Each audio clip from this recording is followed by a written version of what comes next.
और ये अकेले इनकी मोनोपोली नहीं है सिद्धार्थ की बुद्ध होना। बुद्ध कोई भी हो सकता है, लेकिन वो जब गुण इतने अर्जित कर लेगा तो बुद्ध हो जाएगा। बुद्ध ने कहा मुझसे पहले भी बहुत बुद्ध हुए हैं और आगे भी होते रहेंगे। कुछ एकल बुद्ध हुए हैं जिनमें आप कबीर को भी ले सकते हैं, रविदास को भी ले सकते हैं, नानक को भी ले सकते हैं, इस तरह के हुए हैं। तो जो बुद्धिज्म है, बुद्ध न हिंदू बौद्ध, धर्म न हिंदू बौद्ध है, धर्म न मुस्लिम जैन, धर्म चित्त की शुद्धता, धर्म शांत सुख चैन। ये जो है ये संप्रदाय हैं। जब हम बौद्ध धर्म कहेंगे तो हम सांप्रदायिक हो गए, हम धार्मिक हैं। धार्मिक क्या है? अपने को जान लेना, जैसे भंते जी ने बताया कि अपनी शरण में जाना। पूरा अपने को जान लिया बुद्ध ने, अंदर से लेके बाहर तक पूरे ब्रह्मांड का जब ज्ञान हो गया तो वो बुद्ध हो गए। बुद्ध ही नहीं हुए, सम्यक संबुद्ध जो हुए हैं। तथागत गौतम बुद्ध जो हैं ये सम्यक संबुद्ध हैं। सम्यक संबुद्ध कहते हैं प्रॉपर कंप्लीट नॉलेज वाले को, जिसको पूरे ब्रह्मांड की प्रॉपर कंप्लीट नॉलेज हो जाए उसको सम्यक संबुद्ध कहते हैं।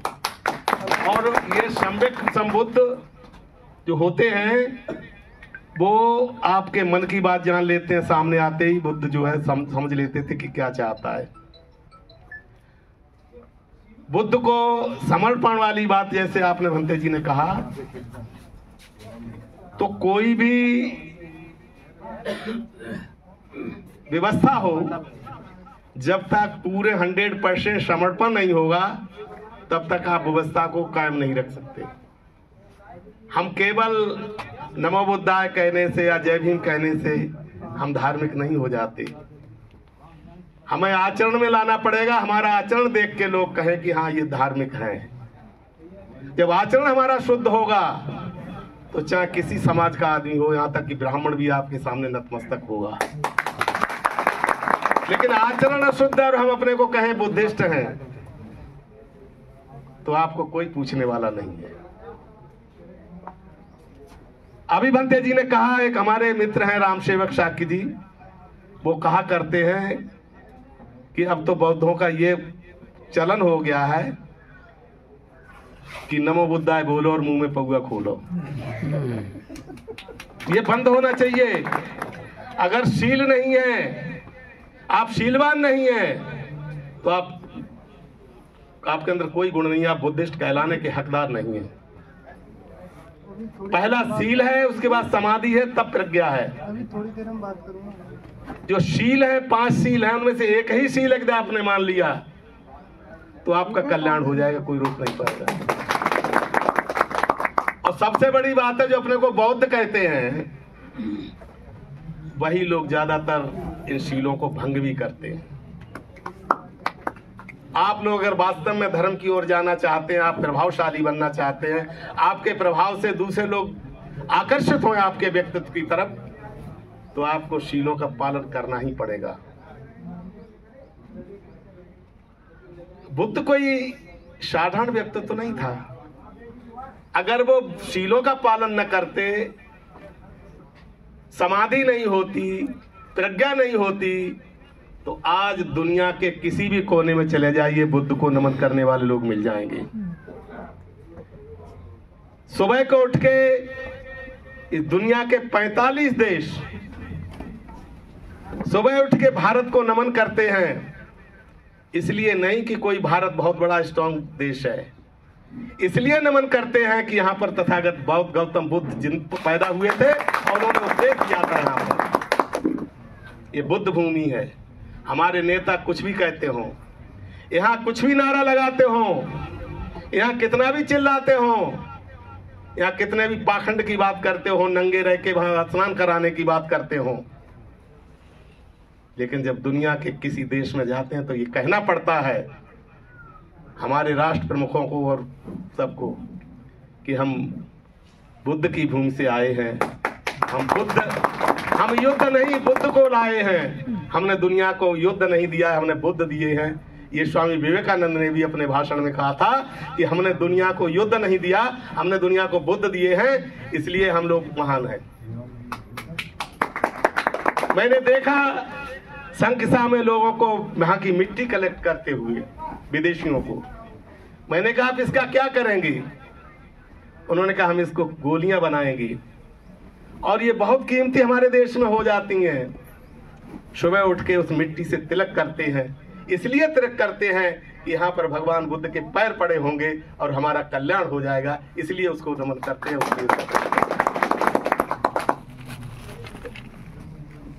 तो अगर आपको धर्म पे चलना है, आज भंते जी ने जो वो दिए हैं शीलों को मानिए, और ऐसे सील अब रोजाना लेते रहे, रटने से नहीं होगा कुछ भी। आप पूरे सील रट लीजिए, 10 बार रट लीजिए, लेकिन जब तक उनका पालन नहीं करेगा तो कुछ नहीं होना है। बुद्ध ने कहा मैं केवल रास्ता बता सकता हूं, मैं मार्गदाता हूं, मैं मोक्षदाता नहीं हूं। मेरे शरण में आने का मतलब है मेरे नियमों को मानिए, मेरे शीलों को मानिए, तब आप मेरी शरण में हैं। और आप मेरी पूजा दिन भर करते रहें, कुछ भी होने वाला नहीं है। नदी किनारे बैठे हैं और कहें कि आप गंगा पार उधर जाना है, तो आप रटते रहिए दिन भर, गंगा मेरे किनारा इधर आ जा, किनारा इधर आ जा, किनारा इधर, जिंदगी भर रटते रहिए। पूजा करते रहिए, बुद्ध की पूजा करती रहिए, राम की, कृष्ण की, हनुमान की, सबकी करते रहिए, लेकिन विश्वास कीजिए कि जब तक आप किसी साधन से, चाहे नाव से, चाहे तैर के, या किसी भी साधन से जब तक नाव को पार नहीं करेंगे, उसको नदी को चल के नहीं जाएंगे, तब तक नदी पार नहीं हो सकती। इसलिए बुद्ध ने कहा कि मेरी शिक्षाओं को मानोगे तब तुम्हारा कल्याण होगा। वैसे और भी वक्ता हैं, बहुत बोलेंगे, और भंते जी ने पूरा धर्म का सार बता दिया। सील समाधि प्रज्ञा है, इस पे चल के ही आपका कल्याण हो जाएगा, आप अरहत हो जाएंगे, और अगर ज्यादा आगे बढ़े तो आप बुद्ध भी हो जाएंगे। इन्हीं शब्दों के साथ मैं अपनी वाणी को इस आशय के साथ मैं सभी लोगों को नमन करता हूँ, भंते लोगों को मैं वंदामी, और आप सभी लोगों को नमो बुद्धाय। जय भीम, जय भारत।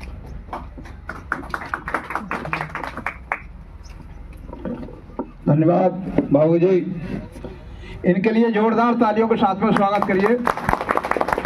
साथियों, मजा नहीं आया, चाय में चीनी ना हो तो क्या मजा, ससुराल में साली ना हो तो क्या मजा, और समाज में ताली ना हो तो क्या मजा। जोरदार तालियों के साथ स्वागत करिए इनका।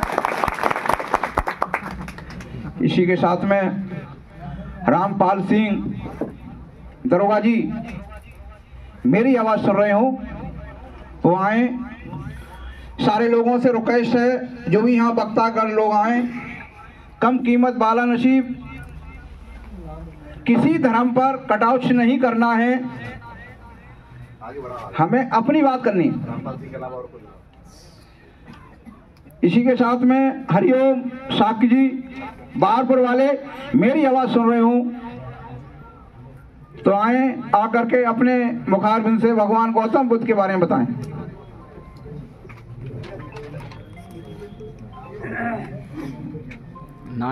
निर्देश कुमार साक, एडवोकेट।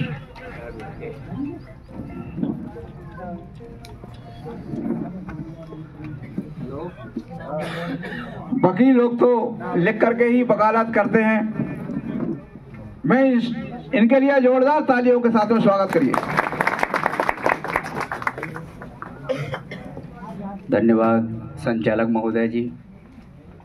यहाँ पर उपस्थित हमारे पूज्य भिक्षु संघ को मैं सर्वप्रथम नमन करता हूँ।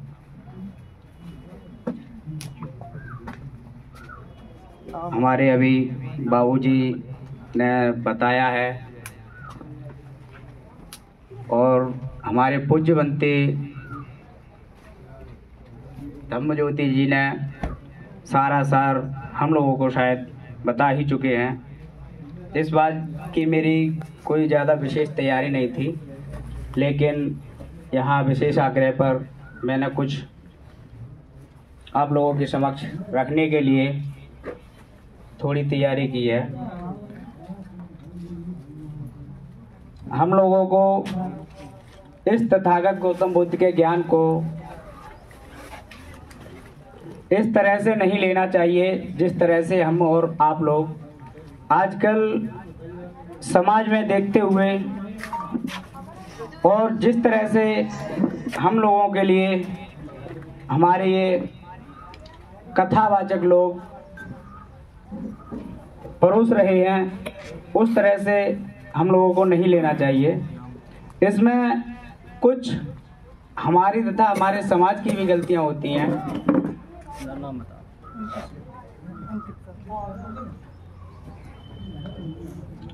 और अगर इन गलतियों को देखते हुए हमें अगर अपने समाज व अपने लोगों को घेरा मानकर या यह कह देकर नहीं नेगलेक्ट करना चाहिए कि यह व्यक्ति जो है किसी अन्य समाज को या किसी अन्य व्यक्ति को या अन्य व्यक्ति के बताए हुए रास्ते पर चलकर हमसे यह बात बोल रहा है।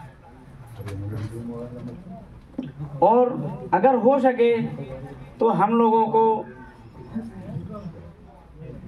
महीने में एक बार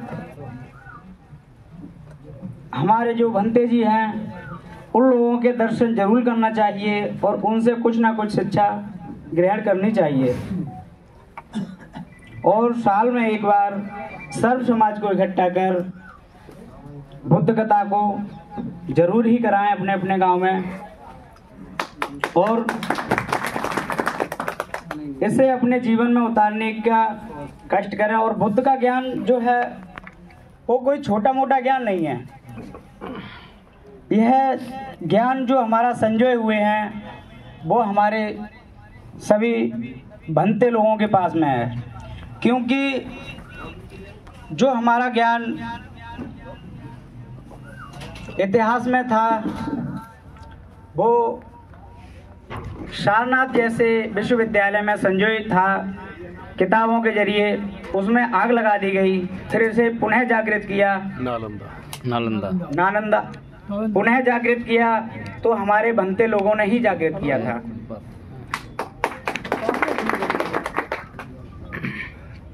इसीलिए हमें भंते जी से विशेष प्रकार से आग्रह कर ज्ञान लेने की आवश्यकता रहती है। मैं समय का अभाव होते हुए ज़्यादा कुछ न कहकर अन्य लोगों को देखते हुए अपनी वाणी को विराम देता हूँ। धन्यवाद। नवोदय। जय समाज। जय। धन्यवाद। ठीक है। धन्यवाद वकील साहब जी, आपने बहुत अच्छी बहस की। भंते जी सोचते होंगे हमारे लिए कुछ नहीं कहा संचालक जी ने, तो मुझे दो पंक्तियां याद आ गई। सत्य है भंते जी, देख लो दिल के अंदर, तुमसे कोई भी पर्दा नहीं है। मैंने लाखों भंते ऐसे देखे, कोई तुम जैसा देखा नहीं है, कोई तुम जैसा देखा नहीं है। सैकड़ों बार तुमको है देखा। अब ये मिले हैं। सैकड़ों बार तुमको है देखा, प्यास नजरों की बुझती नहीं है। ऐसा महसूस होता है गोया कि आज तक तुमको देखा नहीं है, आज तक तुमको देखा नहीं है। तो देख लो तब। चांद पर दाग हमने है देखा, तुम्हारी दामन में धब्बा नहीं है। सैकड़ों बार तुमको है देखा, प्यास नजरों की बुझती नहीं है। ऐसा महसूस होता है गोया कि आज तक तुमको देखा नहीं है। चांद तारों को गिन करके देखा, चांद तारों को गिन करके देखा, पर यहाँ की तो कोई गिनती नहीं है, यहाँ की तो कोई गिनती नहीं है। सैकड़ों बार तुमको है देखा, प्यास नजरों की बुझती नहीं है। इसी के साथ में जो पटियाली से चल करके समाज सुधारक न्याय संगठन के राष्ट्रीय कोषाध्यक्ष सरबीर सिंह पेंटर जी, मैं इनसे अनुरोध करूंगा वो आए, अपने मुखारबिंद से भगवान गौतम बुद्ध के बारे में बताएं। इनके लिए जोरदार तालियों के साथ में स्वागत करें।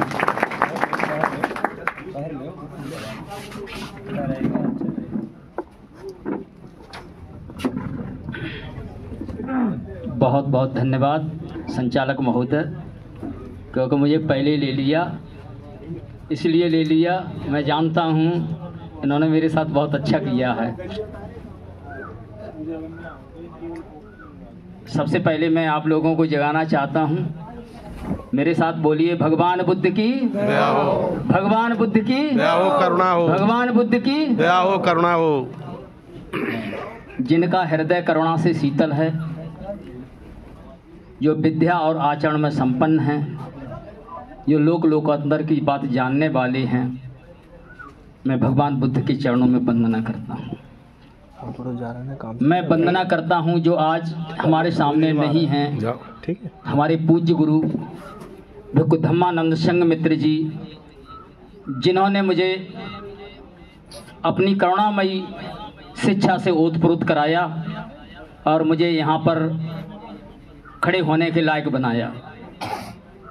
और मैं वंदना करता हूँ जो आज का भिक्षु संघ है, जो हमें पग पग पर सहारा देता है, गिरने से बचाता है, और कहीं पर गलती होती है तो हमें उपदेश भी करते हैं। और मैं वंदना करता हूँ आप सभी लोगों को जो मुझे आज सुनने आए हैं, और उस संस्था को भी वंदना करता हूँ जो बड़ी गाड़ियों के साथ यहाँ से बेरंजा जाने का प्रस्ताव रखा है, और आज एक ऐसी मूर्ति का अनावरण होना है जिन्हें भगवान बुद्ध कहते हैं। क्योंकि इसका ही कार्यक्रम है तो मैं बहुत ज़्यादा नहीं बोलूँगा। मैं कहना चाहता हूँ कि धर्म धर्म तो सब कहें, धर्म न समझे कोई, और निर्मल मन का आचरण सत्य धर्म है सोई।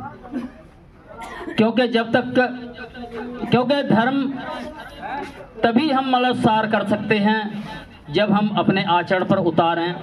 कि बहुत सारी बातें हैं, क्योंकि धम्मपद की 2 सूक्तियाँ ही हमको इंगित करती हैं। पहली सूक्ति बोलती है कि मनोपगमा धम्मा मनोसेठा मनोमया मनसा च पदठ्यन भासते वा करोते वा ततो नंग दुखन वेद छायावान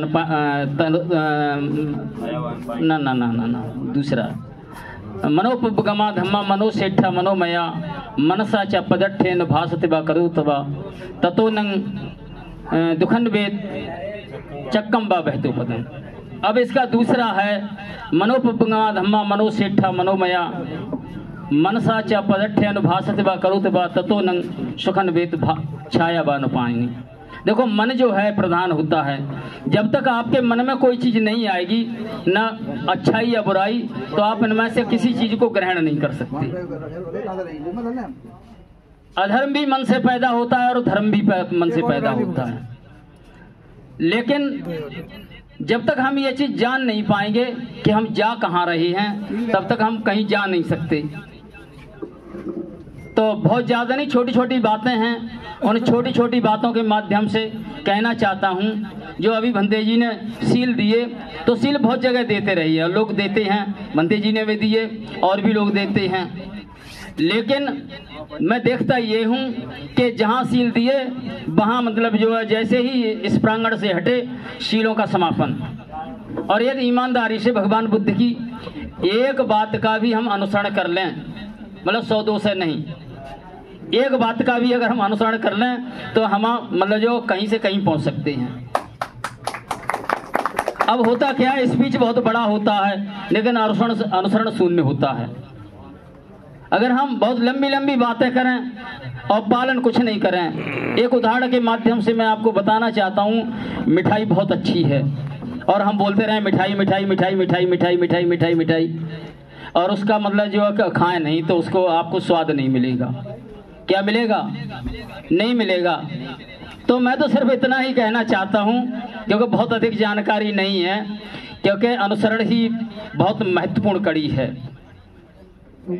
अच्छा, दूसरी चीज ये है, अब जो आप लोग इकट्ठे हुए हैं तो इसका बहुत बड़ा महत्व है, क्योंकि हमारे गुरुजी ने जब हमको दीक्षा दी तो एक चीज बताई थी, वो चीज मैं आप लोगों की बताता हूँ। दीक्षा के बाद उन्होंने जब मुझे उपदेश दिया तो हमारे गुरुजी ने कहा कि सरवीर सिंह जी कि आप कभी योगी मत बनना। तो मुझे बड़ा शंका हुई, तो मैंने कहा बंदे जी मैं योगी नहीं बनूं तो क्या बनूं? तो उन्होंने कहा योगी नहीं सहयोगी बनना। योगी, तो मैंने पूछा बंदे जी योगी और सहयोगी में क्या अंतर है?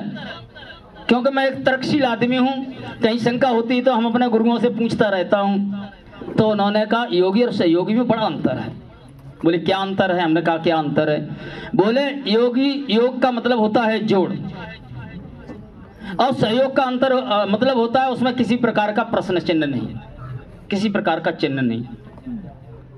तो उन्होंने कहा एक और एक जोड़ो तो कितना होता है? 2 होती हैं, और एक एक को जोड़ो ना बिल्कुल बराबर में ले आओ, सहयोग में ले आओ तो कितना होता है? 11 होता है। अब 11 में से 2 कम कर दो, 9 बचे, तो सहयोगी 9 गुना बड़ा होता है। तो मैं सिर्फ इतना कहना चाहता हूं कि यदि हम लोग सहयोगी बनकर के काम करेंगे, क्योंकि मैं भी एक संस्था चलाता था, समाज भारतीय सर्वजन बौद्ध विकास सेवा संस्थान, जिसके ये प्रादेशिक अध्यक्ष थे, और 2 संस्थाएं अभी भी चलाता हूं, समाज सुधारक न्याय संगठन और दूसरा मतलब जो भारतीय ग्रामीण पत्रकार संघ। तो हम लोग प्रयास यही करते हैं कि सहयोगिता के माध्यम से हमारे समाज में समस्याएं हैं उनको दूर किया जाए और एक दूसरे का सहयोग करें, क्योंकि सहयोग की ही तो यही देन है। अगर हमने सहयोग ना किया होता तो ये सारी कुर्सियां खाली होती ना। तो मेरा मानना ये है कि तमाम कार्यक्रम होते हैं जहाँ बुद्ध जयंतियाँ होती हैं, बुद्ध कथाएं होती हैं, और भी कार्यक्रम होते हैं तो बड़े टांग खींचने वाले होते हैं, क्योंकि मैंने तो स्वयं झेला है। 2011 में हम लोगों ने पहला कार्यक्रम प्यारमपुर पर किया था और बड़े दुख झेले हम दोनों लोगों ने। सहयोग की अपेक्षा बड़ा मतलब विरोध हुआ, लेकिन आज ये है कि मैं देखता हूँ हमारे पूरे क्षेत्र में नमो बुद्धाय नाम की चीज़ नहीं थी। एक बाबूजी जैसे ही 2-4 लोग करते होंगे, लेकिन लोगों ने सहयोग भी किया, बड़ा बढ़ चढ़ कर सहयोग भी किया। एक हमारा कार्यक्रम प्यारमपुर में था, बाबूजी थे। प्यारमपुर के लोग कभी, वहाँ एक बुद्ध विहार है, बुद्ध विहार के अंदर कभी नहीं घुसते थे हमारे कार्यक्रमों में, क्योंकि बहुत गांव है, कम से कम मतलब जो 200-250 आदमी वोट होंगे उसके, लेकिन एक भी आदमी गांव में नहीं घुसता था। लेकिन हम लोग इधर उधर से चंदा करके लाते थे। आज स्थिति ये है कि ऐसा कोई भी गांव नहीं बचा होगा जिसमें नमो बुद्धाय नहीं होता होगा, समझे? मेरी संज्ञान में मतलब ऐसा कोई भी गांव नहीं है यहाँ नमो बुद्धाय नहीं होता होगा। लेकिन मैं ये कहना चाहता हूँ, क्या नमो बुद्धाय से ही काम चलेगा? नमो बुद्धाय से या किसी दूसरे की बुराई करने से काम चलेगा? नहीं चलेगा। अब लोग कहते हैं, मंचों पे जाते हैं, कहते हैं ठकुरा साला ऐसा है, बमना साला ऐसा है। क्या ये मतलब जो हमको कहना चाहिए? कभी नहीं कहना चाहिए, क्योंकि कोई कम नहीं है। अगर किसी को मिलाना है, क्योंकि भगवान बुद्ध की छोटी छोटी बातें बड़ी अच्छी बातें हैं। जैसे एक शब्द है समता। समता कितना छोटा शब्द है, 3 अक्षरों का शब्द है, लेकिन समता की विशालता आप समझ नहीं सकते। इतनी बड़ी विशालता सिर्फ समता की ही है ना। तो जब समता है, अब वहां विषमता पैदा कर लो। हमने पैसा इकट्ठा किया, मंच पर ऐसी बातें की, दूसरे आदमी ने आकर के मतलब जो लड़ाई कर दी, तो वो हमारा सारा पैसा बेकार चला गया, नहीं चला गया, है ना। तो हमें अपने मंचों पर हमेशा ऐसी बातें करनी चाहिए जो वाल्मीकि से लेकर के ब्राह्मण तक मतलब जो एक मंच पर खड़ा हो जाए और हमारी इतनी मतलब जो भीड़ हो जाए, प्रशंसा हो जाए, तब तो हम बुद्ध के अनुयायी हैं। अन्यथा मतलब जो है जहाँ थे वहीं हैं। कहते रहो अपने को नमो बुद्ध, कहते रहे अपने को मतलब जो बड़ा चढ़ा, क्योंकि लोग सम्राट लिखते हैं, मैंने देखा है। काय के सम्राट? 2 आदमियों की रक्षा नहीं कर पाते, सम्राट काय के? तो सम्राट बनने के लिए बहुत त्याग, तपस्या, तब सारी चीज़ों की जरूरत पड़ती है। तो हमें वैसा दिखना चाहिए। हम अपने को बहुत बड़े पद हासिल कर लें, लेकिन उस टाइप से काम नहीं करें तो उसका कोई मतलब नहीं है। तो इसीलिए मैं सिर्फ अंत में यही कहना चाहता हूँ, अपनी वाणी को विराम देते देते कि जहाँ पर ज़रूरत पड़े, मतलब जो जहाँ पर जाने की ज़रूरत पड़े, बुद्ध कथा हो अथवा बुद्ध जयंती हो, सारी समितियां मिलकर के बहुत बड़ा कार्यक्रम करें जिससे हमारी पहचान बने। अब होता क्या है, हमने भी उसी दिन बुद्ध जयंती का कार्यक्रम कर लिया, उनने बाने की जागी छोटी हो जाए, हमारी भीड़ ज़्यादा हो जाए, ऐसे काम नहीं चलेगा। जो कार्यक्रम करें थोड़ा आगे पीछे समन्वय बना करके करें और सारे लोग इकट्ठे होकर के एक विशाल रूप दे दें। और अगर विशाल रूप दे देंगे तो मतलब जो बड़े वृक्ष के नीचे तमाम लोग छाया लेते हैं, नहीं लेते हैं, तो विशाल वृक्ष बनिए और मतलब जो विशाल वृक्ष बनिए और अपनी छाया में सबको आगोश में लाइए। मैं इन्हीं शब्दों के साथ अपनी वाणी को विराम देना चाहता हूँ। नमो बुद्धाय। धन्यवाद पेंटर साहब जी, आपने बहुत अच्छी बात बताई। पहन लो। धारण करे सो धर्म है वरना कोरी बात, सूर्य को वास है वरना काली रात। प्रभात है। आज कोठी नगला पे जो प्रोग्राम हुआ है इसमें दूर दूर से लोग आए हुए हैं। इसी के साथ में दीपू सोलंकी, अगर मेरी आवाज़ सुन रहे हो वो आए, आकर के मुखारविंद से भगवान गौतम बुद्ध के बारे में बताएं।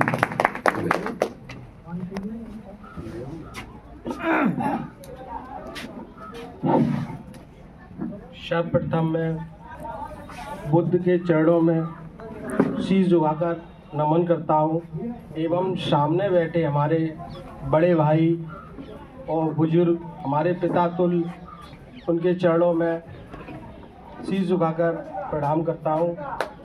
बराबर के भाइयों को प्यार देता हूँ। हमारे अभी भैया थे एक पटियाली वाले, बता रहे थे कि एक तो उन्होंने कहा था कि एक और एक होके जो है 11 हो सकते हैं। बहुत अच्छी हमें बात लगी।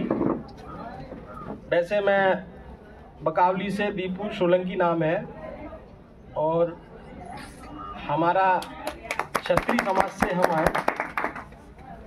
और भैया बता रहे थे अभी कि हम लोगों को सबको एकत्रित होकर के ही आगे बढ़ना है, चाहे वो शाक्य समाज है, चाहे क्षत्रिय समाज है, चाहे ब्राह्मण समाज है, चाहे हमारे यादव जी हैं, पुनीत भैया हैं, बड़े भाई हैं। सबको इकट्ठा एकत्रित लेकर के ही हम आगे बढ़ेंगे, तब हम वहाँ तक, जहाँ तक हमारी सोच है, जो सोचा है वहाँ तक पहुँच पाएंगे। इतना ही बोलूँगा, मैं थोड़ा कम बोलना जानता हूँ। बहुत बहुत धन्यवाद। बहुत बहुत धन्यवाद। अभी सोलंकी जी ने बताया एक कुआं में 10 मेढक रहते थे। बाबूजी जाएंगे नहीं, बाबूजी। एक कहीं से सर्फ आ गया, सर्फ आकर के मेढक राज से कहने लगा, रे मेढक राज, मुझे प्यास लग रही है, क्या पानी पी सकता हूँ? जब मेढक से मेढक राज कह दी सर्फ ने, तो बहुत खुश हो गए। बोले यहाँ क्यों नहीं, आइए, मोस्ट वेलकम। जब वो अंदर घुस गए तो उन्होंने कहा कि दोस्त, मुझे भूख भी लग रही है, प्यास तो लग रही है लेकिन भूख भी लग रही है। तो उन्होंने की वो पली तरफ मुड़ गया, वह खा लो। उन्होंने खा ली, फिर लौट के आए, उन्होंने कहा कि दोस्त मजा नहीं आया, उन्होंने इधर से एक मुड़किया खा लो। उन्होंने सारी मेढक खिला दिए हला हला करके। लास्ट में उन्होंने कहा, अरे मुड़का इधर आओ। तो नहीं, अरे हमसे आप मेढक राज कहते थे और अब मुड़का कहते हो। बोली बेवकूफ, तुमसे नहीं, तुम्हारी संगठन से हम मेढक राज कहते थे। संगठन तुमने खत्म करा दिया, अब आप मेढक राज नहीं हो, मुड़का हो। तुमने उसको भी खा लिया। जहां पर सर्फ होता है वहां पर मेढक नहीं होता है। अभी अशोक सम्राट की बात चल रही थी, तो राजा वो नहीं होता जिसके सर पर ताज हो, पैरों के नीचे मखमल हो। राजा वो होता है जिसके अंदर जनता के लिए प्यार हो, बाजुओं में ताकत हो, उसकी हिफाजत करने के लिए। वो हमारे अशोक सम्राट के अंदर हिम्मत भी थी, बाजुओं में ताकत भी थी, हिफाजत करने के लिए वो अशोक सम्राट लिखते थे। जहां से सूरज निकलता है, जहां तक डूबता है, तहां तक राज उनका था। खाली राजा कहने से कुछ नहीं होता है, राजा का अर्थ बहुत बड़ा हो जाता है। इसी के साथ हमारे साथ में अवनीश साक्य चंदन नंगला से चल करके आए हैं। मैं उनसे अनुरोध करूंगा वो आए, आकर के अपने मुखारबिंद से भगवान गौतम बुद्ध के बारे में बताएं। अवनीश साक्य, मेरी आवाज सुन रहे हो तो आने का कष्ट करें। ना दिखाई दे रही है। हुजूर आते आते बहुत देर कर दी, मसीहा मेरे बीमारे गम की दवा लाते लाते बहुत देर कर दी। इनके लिए जोरदार तालियों के साथ। सर्वप्रथम तथागत गौतम बुद्ध के चरणों में नमन करते हुए, मैं बौद्ध भिक्षु संघ के चरणों में नमन करते हुए, सामने बैठे हुए सभी भाइयों के चरणों में नमन करते हुए मैं अपनी बात को रखता हूँ। मैं ज़्यादा नहीं कहता और मुझे ज़्यादा जानकारी भी नहीं है। तथागत गौतम बुद्ध हमारे पूज्य हैं, हम उनको नमन करते हैं। हम ज़्यादा नहीं बोलेंगे भाई, हमें ज़्यादा जानकारी नहीं है।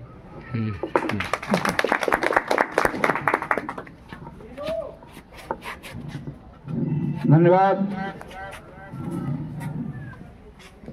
पूरी बना ले, बंद कर दें।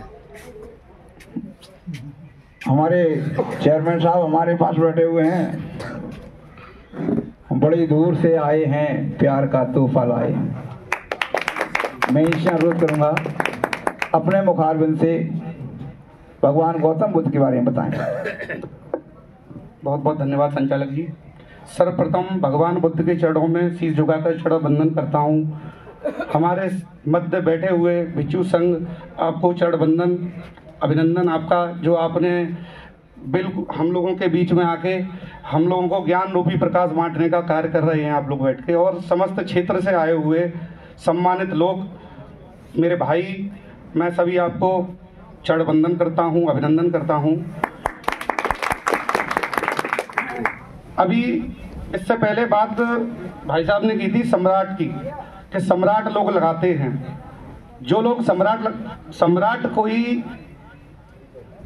किसी की दया से, किसी के हमारे पिताजी राजा हैं तो हम भी राजा बनेंगे। सम्राट अपनी मेहनत से, लगन से, अपनी जनता की रक्षा से सब लोग सम्राट बनते हैं।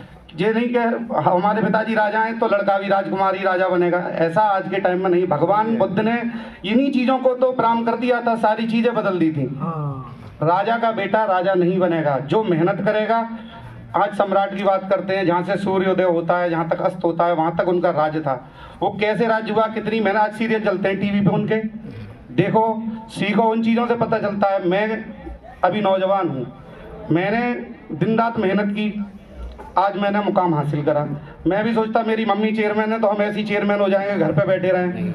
जब तक आप किसी के साथ कदम से कदम मिला के सबको, सर्व समाज को एक साथ लेके नहीं चलेंगे, तब तक आज के समय में कुछ भी नहीं हो सकता। जो भगवान बुद्ध ने किया था, सारी समाज के सारे जो इस टाइप के उस टाइम जो व्यक्ति थे, जो सबको एक नज़र से नहीं देखते थे, उनके विरोध में जाके वो सिस्टम बना दिया था कि भगवान बुद्ध को लोग, भगवान जो राजा थे, ये भी राजा थे, इन्होंने सब कुछ त्याग दिया और अपना एक सन्यासी हो गए। और आज सब लोग हम भगवान के रूप में उन्हें पूजते हैं।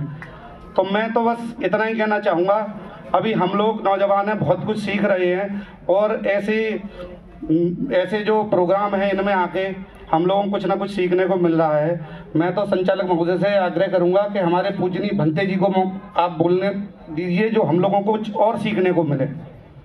इसी के साथ मैं अपनी वाणी को विराम देता हूँ। जय हिंद। धन्यवाद चेयरमैन साहब जी। भगवान गौतम बुद्ध कहते थे आप 3 बातों को याद रखना, उन पर कभी कोई घमंड मत करना।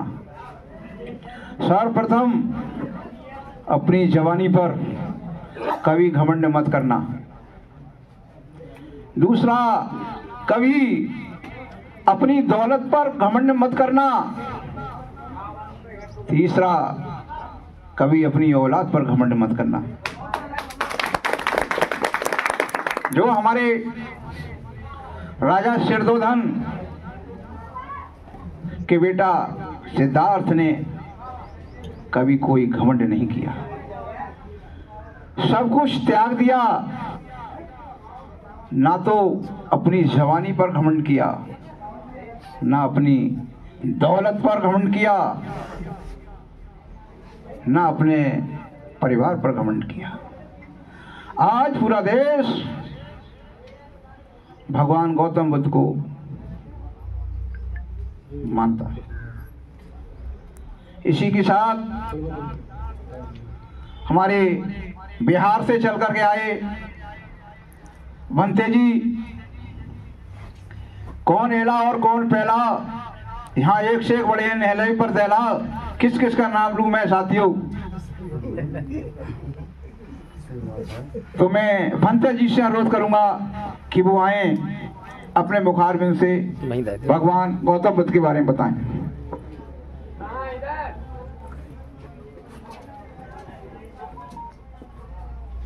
नमो तस्य भगवतो वरहतो सम्मा संबुद्धस्स। नमो तस्य भगवतो वरहतो सम्मा संबुद्धस्स। नमो तस्य भगवतो वरहतो सम्मा संबुद्धस्स। दं नमामि